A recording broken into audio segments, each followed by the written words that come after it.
Some real estate experts attribute the surge in rent prices to a combination of factors, including high inflation, rising construction costs, and growing demand for housing in urban areas. However, many argue that landlords of older properties should not be raising rents since they are no longer incurring construction-related expenses.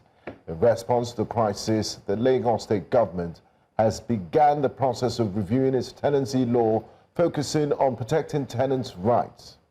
Joining us this morning to discuss this further is a real estate consultant and founder of KINCHOZI Enterprise, Christopher David, as well as legal practitioner Ireoluwa Oguntuase. Good morning, gentlemen. Welcome to the show.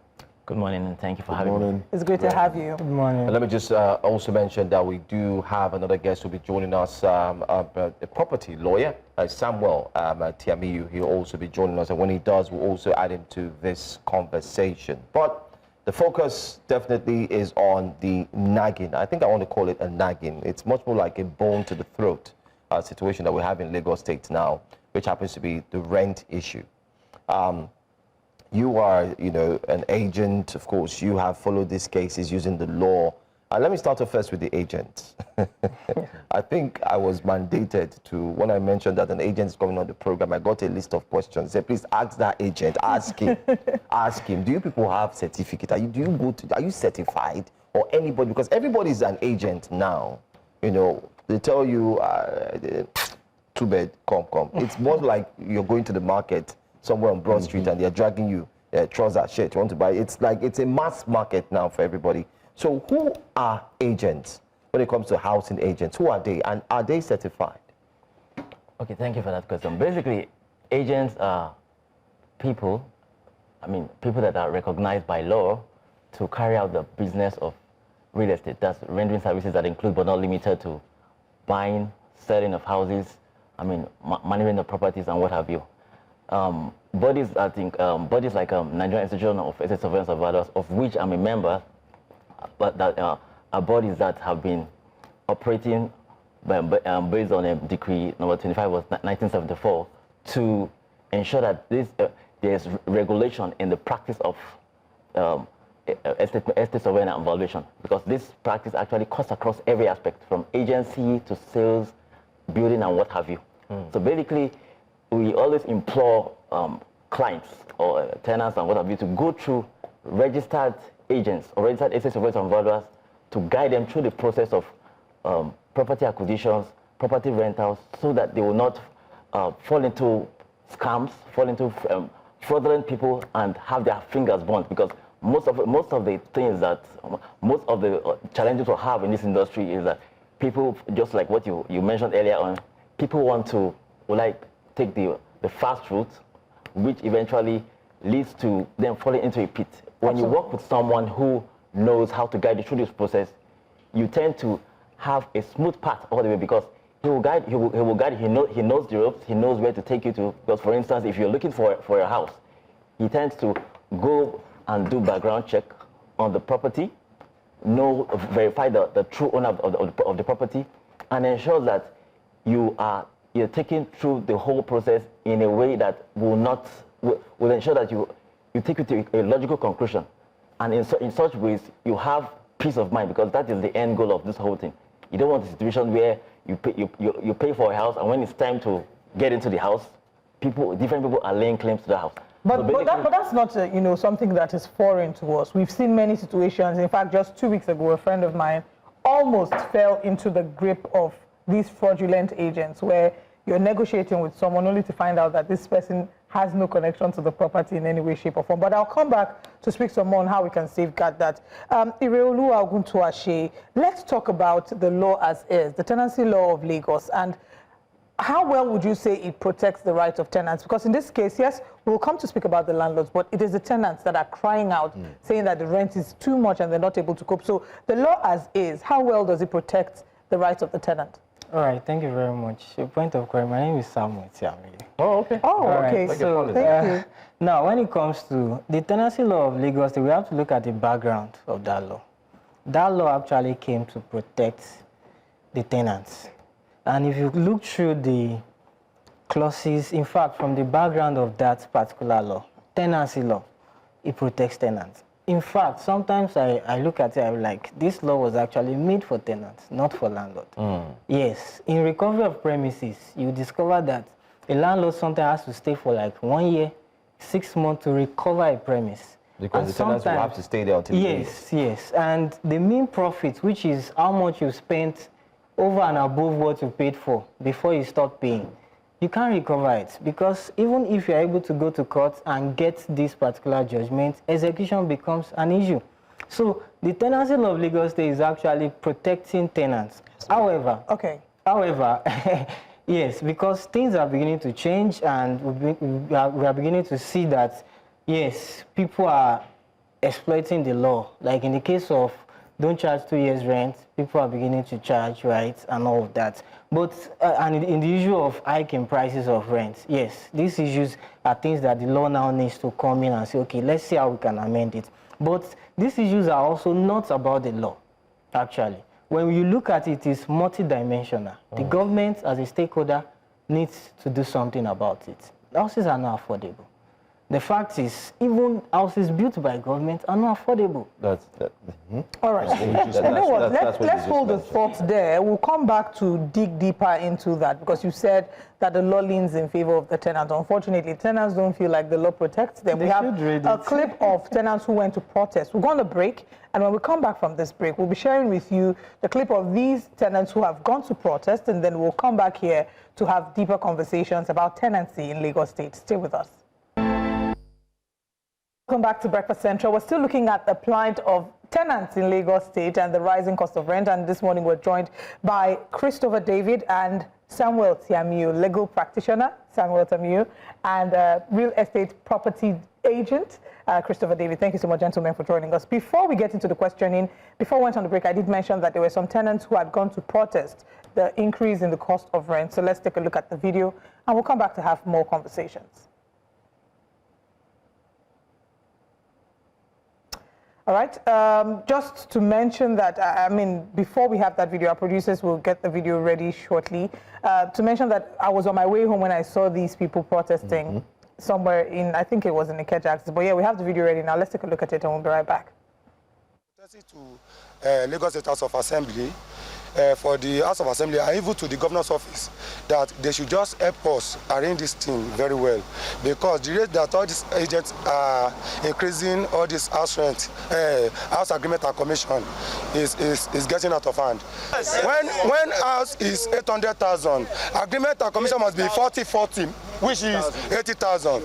The commission agreement of 18 had several experiences, you know, to talk about it. It's alarming, it's killing people. Everything is not about government, and individual thing now, the way I see it. So it actually happened to me too. I wanted to get an apartment at Jojo Elegba, the apartment 2-bedroom flat with 3 toilets, quite nice. It's going for #1 million. Then the agent in charge told me agreement and commission damages #1 million. Total package of #2 million. That's killing. That is not it at all. It should. When you come to my estate, in our estate, that's where I live. So our own ESCO member invite agents for our estates. They have meeting with them, collaborate with them, calling house owners to increase their rent. Like my owners from 2 million to 3 million naira right now, from 2M to 3 million naira. There's difference between agents and the rector. You understand? It's this agent that we don't want. I know director is an occupation, you are trained for it, and you are certified, and you have your office. But funny enough, most of these guys, now them be director, but now they go to employ agents, make them they help them, they do nonsense. So it's the agents we don't want. We don't want agents. And those are Nigerians, Lagosians in particular, protesting the increase in the price of rent. You heard their cries. Christopher David, what do you have to say? As the representative of agents on this panel. Okay, well, I don't think it's fair to blame the weatherman for giving the weather forecast.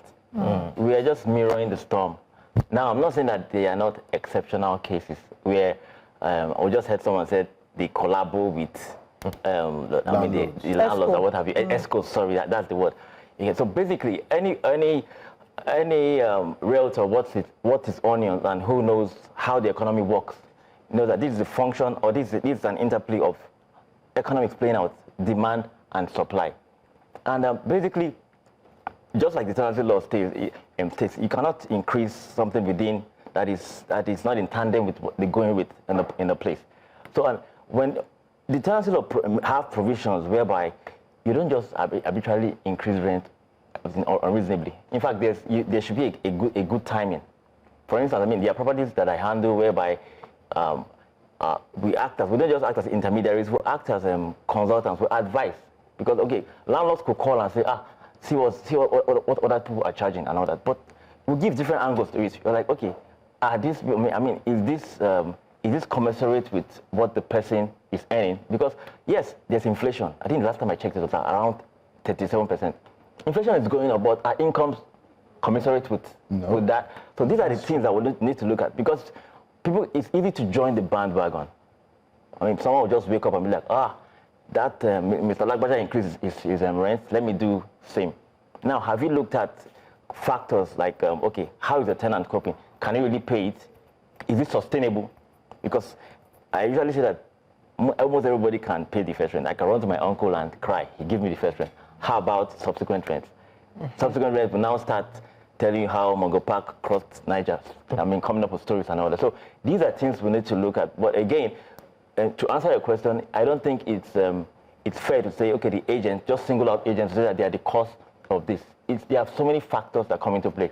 Lagos is a place where people troop in, there's an influx of people. There's an exploding population. People come in every day looking for greener pastures and what have you.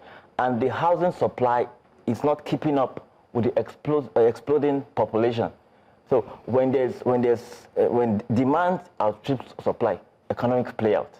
So except the government intervenes in this situation by investing in infrastructure, in outside city centers, places like Badagry, Ikorodu, and what have you, and then also incentivize them developers that are building affordable housing. Because people say, yes, it's like a paradox. People say building is coming up, but why are the rents not going down? I usually say that these buildings are coming up, but the target is the upper middle class and the luxury market. We are building, yes, but are we building affordably? I don't think the answer is yes. Why? Is it not marketable? I've seen there's a gap in and the type of apartments we build. You hardly see studio apartments or one bedrooms.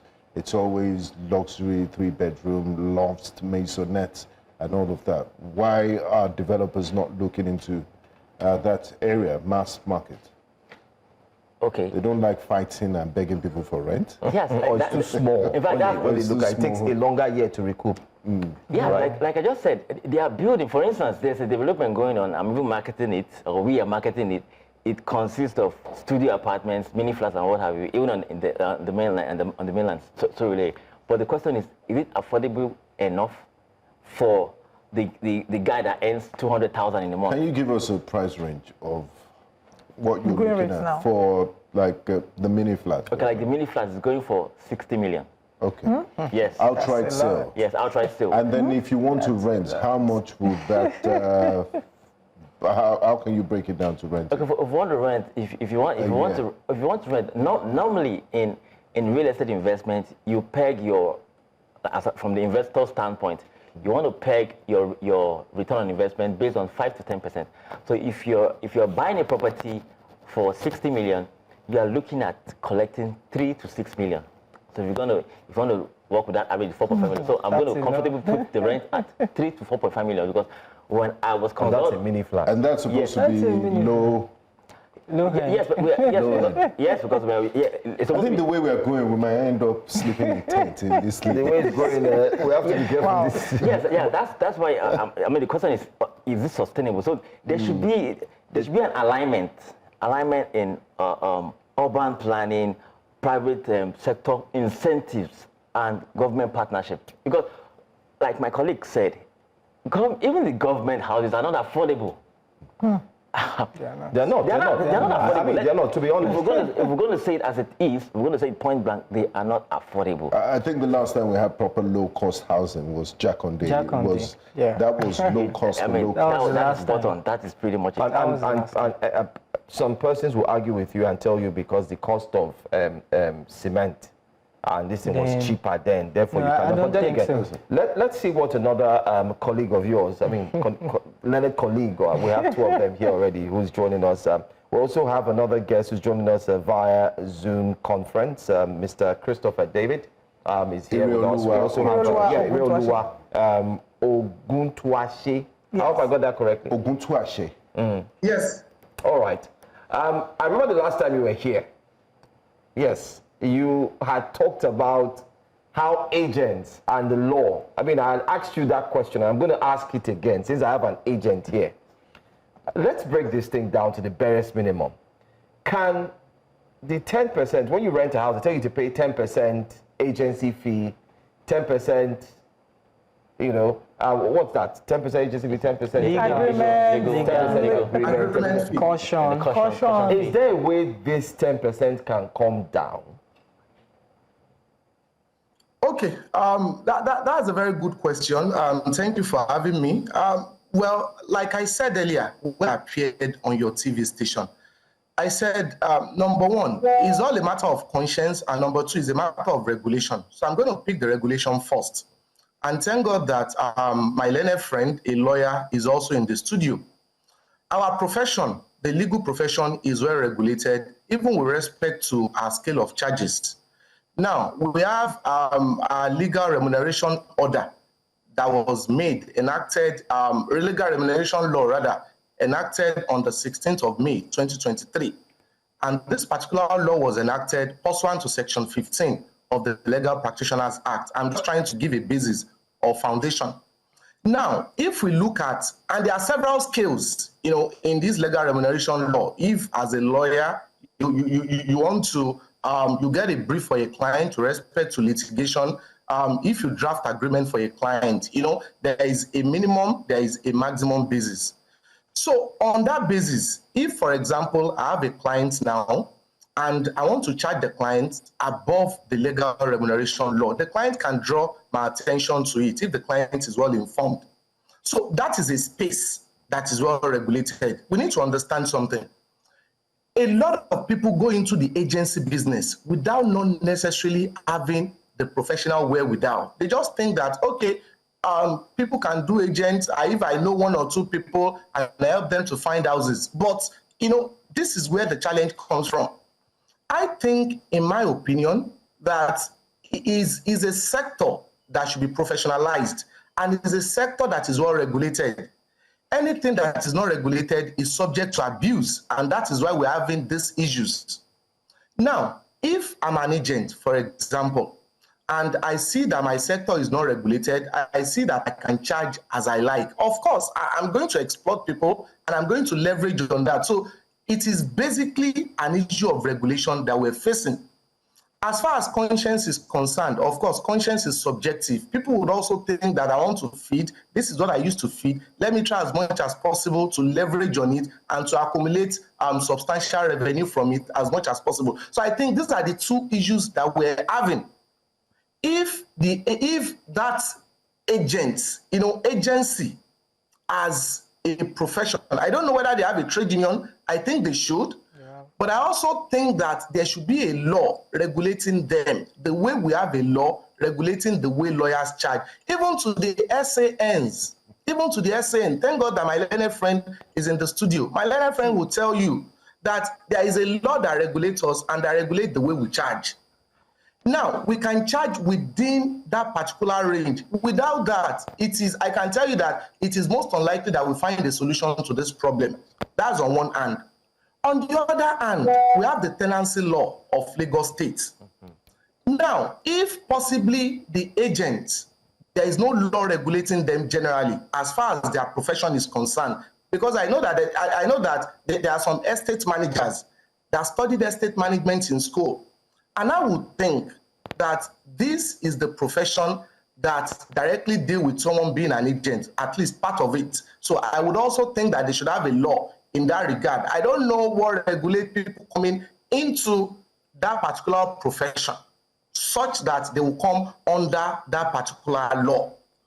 But again, what I'm saying is that assuming there is not even a law that regulates that particular profession, then why can't the tenancy law also be amended to include the agency fee, to include the legal agreement, to include commission. Because anything that is not regulated, like I said earlier, is subject to abuse. So I've made 2 points now. Number one is for the agents to be regulated by law under their profession or trade union. Number two is for generally the tenancy law of Lagos State or any extant regulation or any relevant legislation to also regulate them to the extent that this should also be interpreted as part of what the tenant face before they get an accommodation. Well, I think in other words, you've also, Benga Olive, he's also passed it over to him. Yes. But I guess he was, when he joined earlier, he had broken that they have a An body. organization. Yeah, as well. But I want to, he mentioned something Go ahead. very poignant, and I want to talk to Mr. Christopher here about it. He mentioned conscience, and we often hear that a clear conscience fears no accusation. Please, where does conscience come to play in your business? And is it that, because he's insinuating that, you know, you guys are regulated and there's nobody that checks you guys, so prices can be arbitrary. Are there landlords that really have conscience or the fear of God when they're, or agents rather, because some have come to believe that the landlords are not acting independently? Do you guys have a strong influences from the advices of agents, not agents like you, because I believe you're very fair in your dealings, some other types of agents? Okay, well, when it comes to conscience, I would say it's relative, because you just mentioned that, okay, some agents, you classified it, so to speak. Because, okay, for someone that is a professional who knows that he's operating under the auspices of a body, Nigerian Institute of Ethics Affairs and Valuers, so to speak, in this scenario, you know that professionally, if you go beyond the line, you can be called to order. You'll be sanctioned. Then they are coming to the issue of conscience. There are situations that arise that will bring one to look at certain factors. You look at someone's, you look at where someone is coming from. Someone says, okay, or you look at someone's antecedents. In a case where you've already given the person a house, and the person, Nigeria happens, like we say, to the person, and you look at the fact that, okay, the person has a track record of, prompt payments and what have you. So, based on that ground, you could push it to the landlord that, I mean, this is a good person. This is just a situation. He's just going through a temporary phase. I mean, leave this person to see how things would rebound, and let's see how things pan out. So, in such situations, you could look at things from a human standpoint, because we all have blood. About the arbitrary increments. She has a friend that when the 100% increase, double in a year. No, like I said, I don't think a professional will do that, because we look at so many angles before coming to a conclusion. You won't just say, okay, because everybody is increasing. I've had discussions with, in fact, there was a client of mine that called me, said, Chris, do you see what's happening?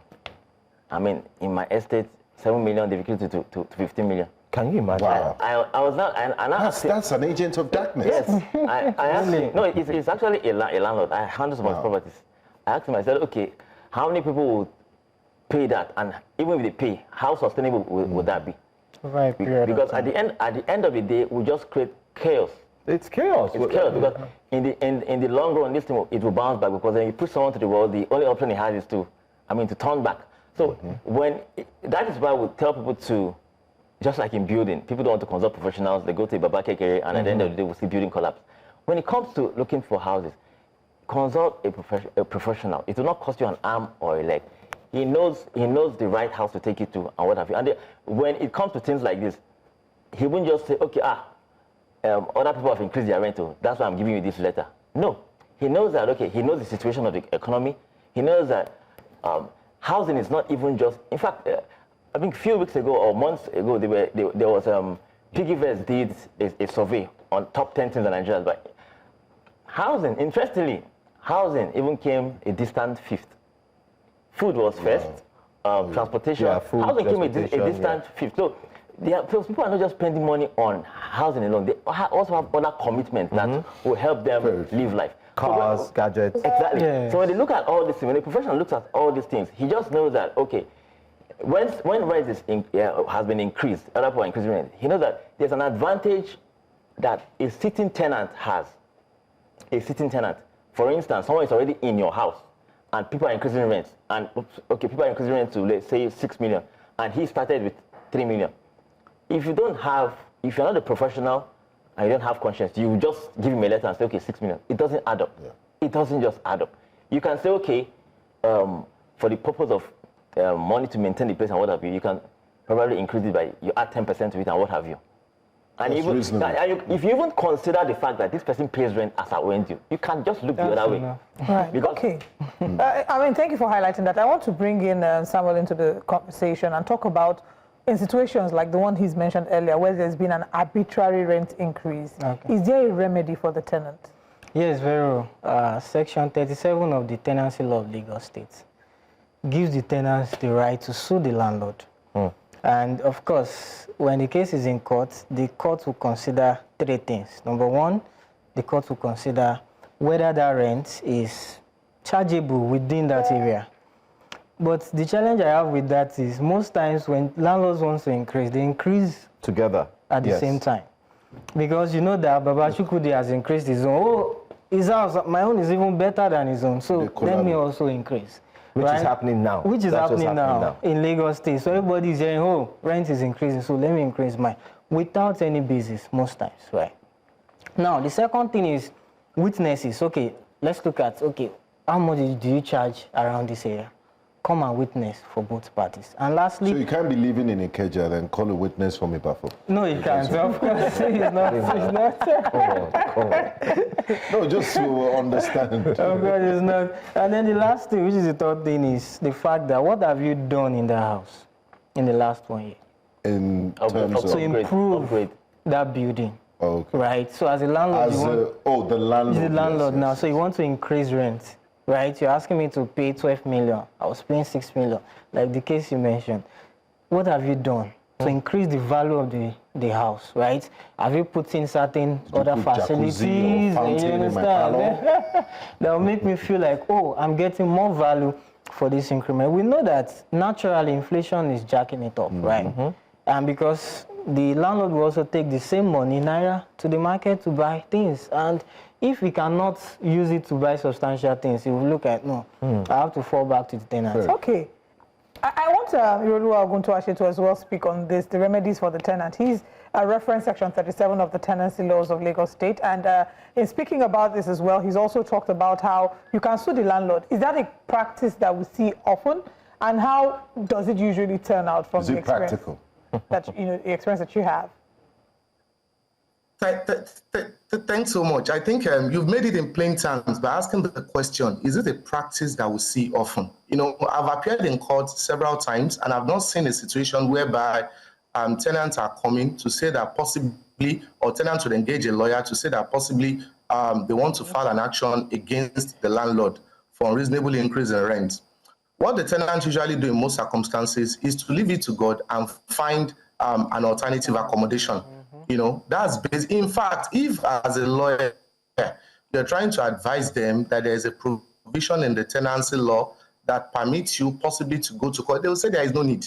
That there is no need, that they will find an alternative accommodation. Possibly they will relocate to a less developed place. Why though? But I think one of the solutions that the government can do in the wake of all this imbroglio is, why can't, in the amendment of tenancy law, why can't the government give a schedule? And when I say a schedule, it's like an extra layer addition by giving range of rent. For example, in Ikosiketu to, let's say, Ketu Alakpere, the minimum amount is this, the maximum amount is this. I know that these are things that government can do. So that's why I call regulations on one hand and policies on the other hand.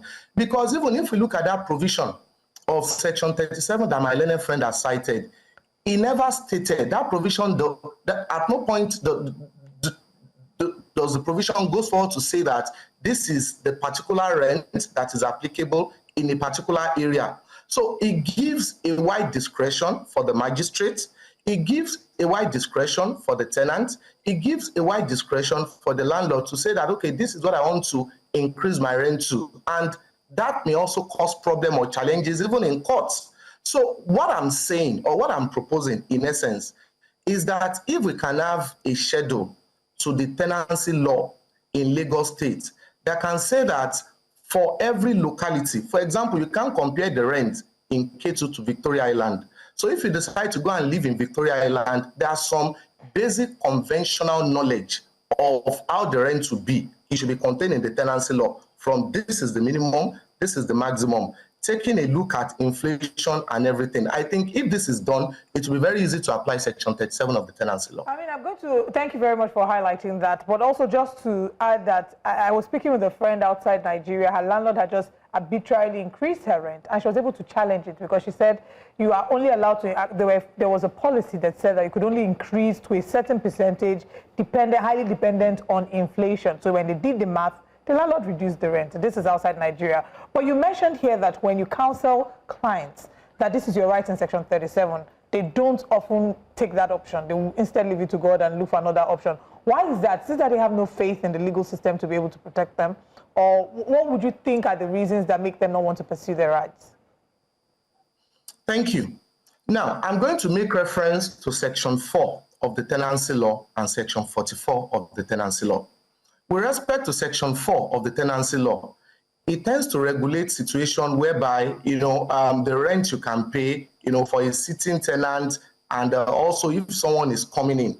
Section 44 of the Tenancy Law is to the extent that you cannot forcefully eject a tenant. Now, the reason I'm making reference to these sections is because this section criminalizes the conduct of possibly under Section 4, a landlord for a sitting tenant, for a 1 month tenant rather, getting rent of more than 6 months, and for a new tenant that is just coming in, getting rent of more than 1 year.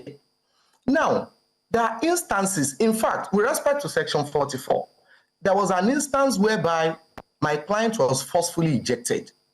And this particular Section 44, particularly subsection 3, criminalizes a situation of forceful ejection. And I personally wrote a petition. And I told the police that they should investigate the petition in favor of my client, given the fact that Section 44 criminalizes what the landlord has done. But the police told me point blank that this is a landlord-tenant matter, they cannot investigate it.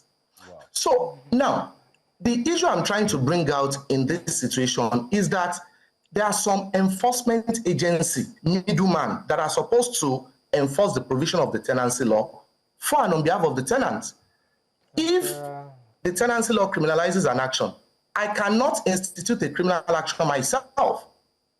I will have to institute it for, the police will have to institute it pursuant to the petition that I will write to them or the complaint the tenant will make to them.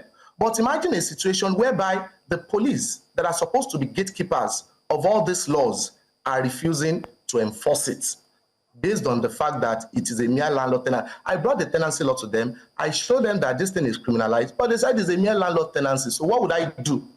So what I'm saying in that instance, based on the question that you asked, is that I wouldn't know whether it's a matter of sensitization, proper orientation to the law enforcement agency, proper orientation for the tenant, proper orientation for the landlord, and even proper orientation for the judicial system, so that everybody will know that notwithstanding the fact that a matter is prima facie civil in nature, if there is a law that is specific that has criminalized that particular conduct, in which on the surface level it is civil, or there is a law that has made a specific regulation on how that thing should be done, I think all the enforcement gatekeepers should be able to ensure that that thing is done. And that's the problem we're having with Section 37.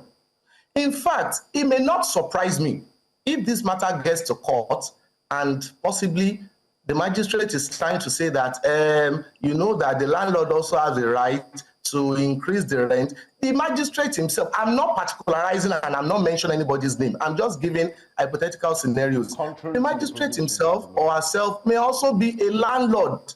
And the magistrate himself or herself would also be thinking that if this thing happens to me, how am I going to handle it? Will it be that the tenant would be commanding me in my house to reduce the rent. So those are the things we need to put into proper perspective. And that's why I suggested earlier that when we have this section 37 is too omnibus, it's too general, it's too, in fact, I think there may be ambiguity in it if it is not specifically stated. In Ikosiketu, this is the minimum rent, this is the maximum rent.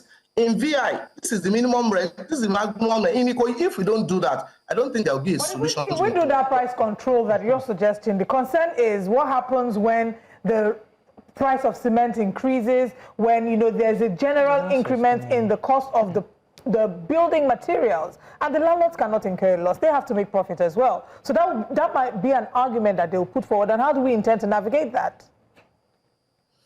Okay, it's also a very good question that you've asked. Now, in the law, in the amendment that I'm proposing, I'm not saying that that particular price control regulation should be static. I think it should also, the government or the House of Assembly should also be able to include that possibly this thing will be looked into or amended possibly every year, possibly every 2 years, depending on emerging inflation, depending on increase in relative materials that are used in building. So everything should be put into proper perspective. But I don't think that, I don't think that cement increases like that. I don't know the price of cement now, possibly the way the landlord are increasing rent, they are making it seem as if the price of cement on the 3rd of January, for instance, would have increased on the 4th of January. So I think all these things should be put into proper perspective before arriving at a conclusion. But I think that the landlord are unnecessarily leveraging on that to unjustifiably increasing the rent. Okay, all right, let's come back. Let's see, we have very short time left for this conversation, but let's try our best to make our comments very brief so that we can get answers to some of the key questions negotiants are asking.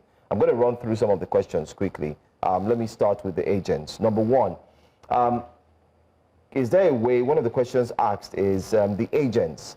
We have too many agents now.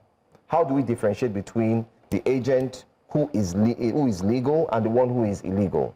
And are there any ways to prosecute agents who go ahead and support the collection of 2 years' rent? Okay. That's the question, because when a landlord asks for 2 years, the agents are supposed to tell him, oh, no, you can't do that. It's against the law. But the agents are saying, let's go, don't worry, because they also want to have their own court. I thank you. Very, very, very, very good question. Okay, for the first one, we need to have ethical landlords and informed tenants. Now, you are in the first place. If someone is ill, the natural instinct is to go to the doctor. Yeah. So if someone is looking, if a client is looking for a property, he goes to an agent, or a big name, so to speak. But again, probably because of the economic situation, they just feel that, okay, they want a quick fix. They go to just anybody that they think can do the job. Now, to get a good outcome, whoever is, even though the person comes recommended, ask the person, which association are you affiliated with? And it shouldn't just stop there. You should verify. You should verify. If someone says, okay, I'm a member of the Nigerian Institute of Estate Surveyors and Valuers, or in a legal scenario, I'm a member of MBA, let him verify. There should be like a badge or something to that effect. It should be verifiable. Because if it's not verifiable, then it's at your own risk.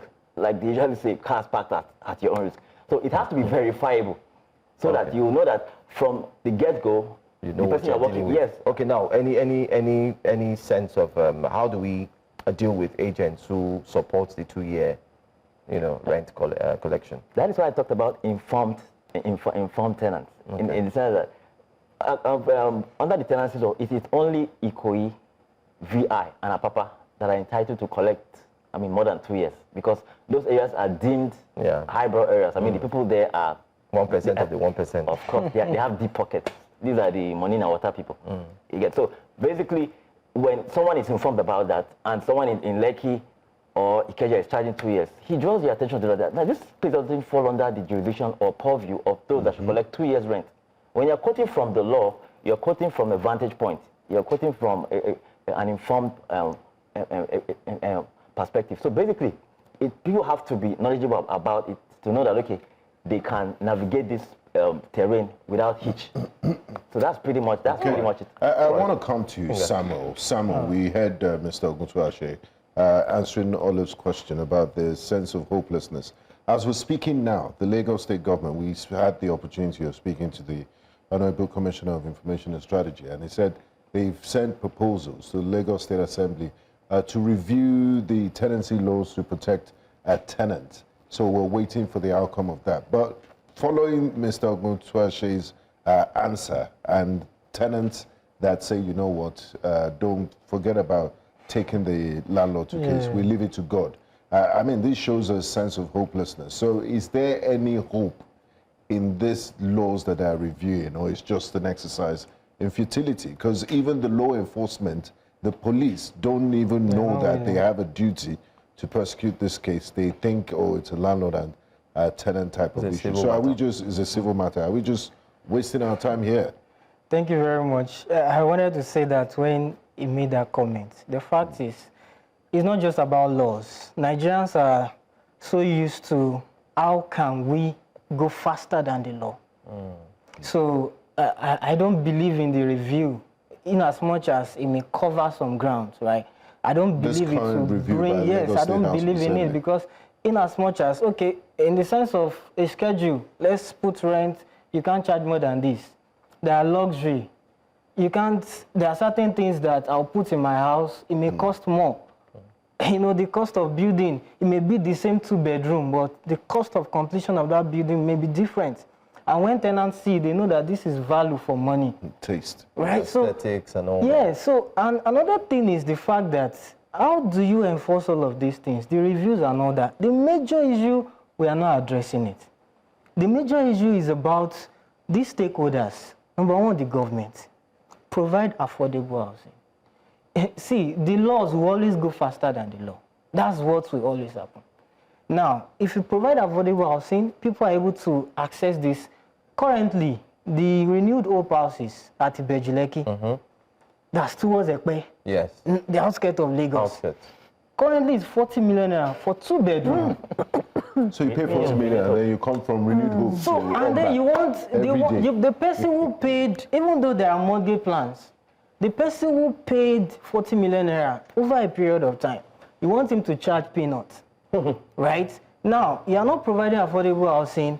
Now, other agents, the agents too, you are not supposed to charge more than 10%. The law is there. Lagos State Real Estate Regulatory Authority is there. Scale of charges. 10%. So if you charge more than that, we have some, especially on the mainland. Sometimes when I hear those charges, I'm like, where are these people coming from? Because they look at the fact that, oh, the rent is low, it's 300,000. So let me just charge almost 150. In fact, they won't even put it at percentage. They will just say it's 150,000. It's 100,000. Agency and commission, they will lump it and say everything is 150.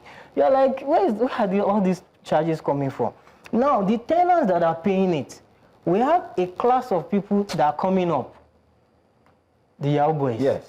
Now, when you get to an area and you have a lot of Yahoo boys in that area, the rents will go up. Like easily, because they come and they tell them This is where we need the it's 50 million naira. EFCC is also affecting rent. You know, when they arrest these guys, You're correct. You're correct. Because when they arrest these guys, for not doing your duties properly, Nigerians are having to pay the price. negatives as Consequences. well. everybody is just trying to raise it. All the stakeholders. For me, I don't think it's just the agent or the land. Everybody is involved. The landlord too feels that, okay, if I increase it and somebody comes to pay for it, that's the new rent. Market value is fixed. Business. So everybody begins to charge that same rate. You will see it across board. Go and check all the stakeholders. But it starts with the government. Yes. If they provide affordable housing, or at least put some incentives. Okay, if you are building this affordable, we'll give you also tax break and all of. Okay, you want to build, like what he said, to build all the building approvals. The last time I was asking the commissioner for physical planning, okay, all these things, you're talking about charges. Papa Nkechi, that does not have so much money. How can he build and with all these charges? Physical planning, this and that. In fact, there are too many things, you know, and I just want to come, because we just got information now, one of our producers who's house hunting now says he has an experience. I know you probably saw my facial expression. He has an experience where the agent is asking 30% agency, 30% legal, if I heard correctly. Wow. So how do we circumvent this? Because the truth is, almost feels like you either take it or you move on. Is that maybe should there be a website or something where we can really? Most likely that should be on the mainland. Yes. Can you confirm that it's on the mainland? It's on the mainland. That should be on the mainland because the best use. It's hard to find 30% on the island. It's 10%, like you just said. 10%, 5% in some cases. Sometimes it's negotiable. When you just see that, oh, this person is a good person, pay. And then they add tax. Is that the new thing now? Okay, withholding tax. Withholding tax. They can say, okay, this is exclusive of withholding tax. On the new one now, service charge. They say self-service, and then they put service charge. Damages. Service charge. They put a fixed price to it, 300,000 naira. That is for service. That is for service estates. Okay, you have what they call a service estate and a non-service estate. Yeah, I know that. But there's a new one. Maybe is there a way the agents can sit? I don't know. Do you guys? Why am I? I've agreed to rent your house. Why am I paying agreement fee? Okay. When I buy something at the market, do I pay agreement fee to collect? Well, that one you have to for the lawyer. The only thing is that some lawyers, so at the end of the day, is it your money? No, that one you can't do away with. I know you want to defend your constituency. The agreements are very good because sometimes you see that it's binding, right? Yeah, it's binding. Yeah. Those clauses are very good for you so that you can at least protect yourself. What did you really do? It's not a piece of paper. No, it's not a piece of paper. In some cases, you begin to see some landlords. Questions because it's part of the questions. Why are they collecting? Some landlords begin to trample on your rights. You understand? But if you already have a binding agreement between you, apart from what the tenancy law says, right? The tenancy law cannot cover everything, but when you begin to see those clauses, it helps. And also, the fact is, these things are negotiable. On the island, some people pay 5%, depending on the rent. You understand? But it shouldn't be more than 10%. Yes. Now, sometimes, I know you have a comment to make, but like I said, let's try and see how we can make it brief. Sometimes, where I stay, I've spent money renovating. Leakages here and there, you spend money, do all of that. You even inform the landlord that these are the things I've done. You have a before and after picture. But the landlord still comes back and says, oh, the rent is going up. Yeah, okay, this is where, like he was talking about the importance of tenancy agreement. This is where it comes in. Now, there's what they call inventory before you get into a place. When you were taking the place, I expect that there should have been an inventory. Of course. So that you take note of the condition, even with pictures. I hope Lagosians are listening. Do you have inventory? I doubt. Yeah. You take inventory. All of you do get inventory. You take inventory. You take inventory of the place to know the condition of the place. So this is a clear cut. You have picture evidence and what have you. So when such things happen, you have leaking roofs, the improvements that you did, it will be clear. And except with someone that is, the evidence is clear. Because when you show that evidence, the before and after, he cannot come and start increasing prices. In fact, he should commend you and even look away with, he shouldn't even increase the rent because you are bringing value to the place. In the sense that by the time you eventually leave, he would easily rent it for a higher price. Right. So it's, for me, I think it's landlords without conscience that will come and see a good tenant improving the place and will now use that opportunity to increase rent. Okay, very quickly. It doesn't add up. Before we wrap up, what are the telltale signs of a fraudulent agent and how can people spot scam? I know he asked illegal, but there are some scam agents, that, what are the signs I should look out for to know that, what, this person, stay away from him? Okay, like I said earlier on, first and foremost, you should ask if the person is affiliated with an organization. We have the Lagos State Estate Agent Association, you have the Nigerian Institution of Estate Operators and Valuers. Then you should have, the agent should have, I think you should have if they say yes. Then the proof, show me your ID card, show me a proof. Okay. Something that is verifiable. And most often than not, these days, you can verify things online. Okay. So if he answers and he is reluctant to show you proofs and what have you, then those are some telltale signs. Then he should have an office. Although post-COVID, people started, using co-working spaces and even their homes. But he should have a place, a regular place that he can you can meet, a business place where you can where you can meet with the person. And if the person is if there's pressure to close that, someone else will soon pay and all that. That's another sign. Because as a realtor, that is what is onions. You're just meant to guide. You show the person the place, and in fact, you tell him everything. You make him feel free or her that, okay, this is the place, and this, you educate him about what, in fact, the things that you should look out for. I mean, the condition of the place, whether it has potable water, constant light, accessibility, and what have you. When you see someone who is looking at, it's not just about my commission, but it's looking about, is this person getting a value for what I'm giving to him? I mean, those things are the hallmarks of a professional. But when you see someone who just comes, you tell him, okay, when are they doing this? I just pay first. All right. All right, I think that's important, very important points there. And I think tenants should also make sure they go and do their due diligence, speak to the people, the tenants there to confirm, because that's how my friend found out that it was a scam. Ireoluwa Oguntuase, final thoughts in 30 seconds. What can we do? Where do we go from here? Hope? Is there hope for negotiations and high rent? And the government is watching. What should they do? Okay, I think all have been said. I appreciate the speakers in the studio. I think the number one thing, like they rightly said, is that the government needs to be more involved in this. But unfortunately, the population in Lagos State is skyrocketing. So it's going to be very, very high task for the government to be more involved. And I also think that for the landlords, like I've said before, let conscience regulate you. I don't think there are instances whereby people need to increase rent. I don't think there are those instances. If there is no need, you don't need to increase.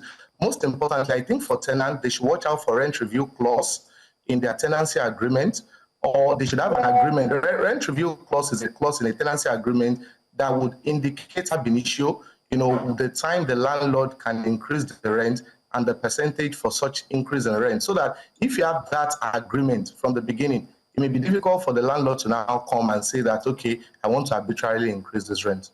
Thank you. All right, great, nice one.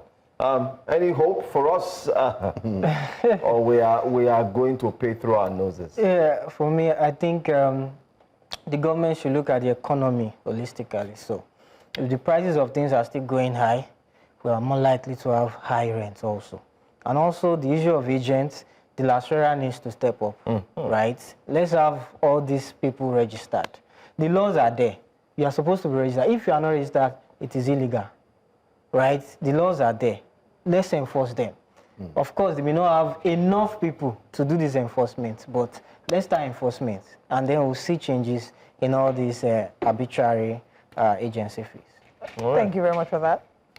Government should go beyond policy documents to enforcement and implementation. I mean, it should go beyond lip service, because building houses, like I said, is not enough, but building affordable houses is what it is. And how do we go about that? Invest in infrastructure outside city centers, incentivize those that are really committed to scale up or deliver affordable housing. Then, I mean, you should release funds, make earmark allocations for affordable housing. Because as much as people are building, they are just, the target audience is the luxury market and the upper middle class. The guy that is earning 500,000 per month is not. It's not there. It's not part of that. It's not part of that class. So you should be going to Ekpe now. I mean, and there should be single digits. There should be proper mortgage system of single digits. I mean, I think my colleague was telling me on our way here that, I mean, I don't know if it's confirmed or not that NHF is now doing 12%. It used to be 6%. Yeah, So it used to be 6. I don't know about now. So if it's 12%, I mean, that's to show that that's to show that they are trying to align with inflation and what have you. So these are things that, if these things are not addressed, if we cannot keep up with the exploding population, there should be housing supply that keeps up with the exploding population, because people are trooping into Lagos. There's an influx of people looking for better life. So if these things are not curtailed, or rather, if these things are not matched up with housing supply, then affordable housing will remain elusive. In Lagos. Yes, because I don't think the guys in Zamfara are going through this. No, I don't. They have their own battles that they're dealing with. We are dealing with our own here.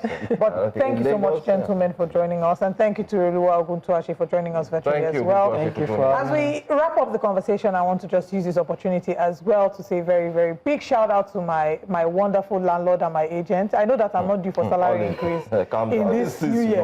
But by the time I'm due, I hope that they will use their conscience, their good good conscience to ensure that they do not send me back to my village. So for those who are house hunting now, what do we do?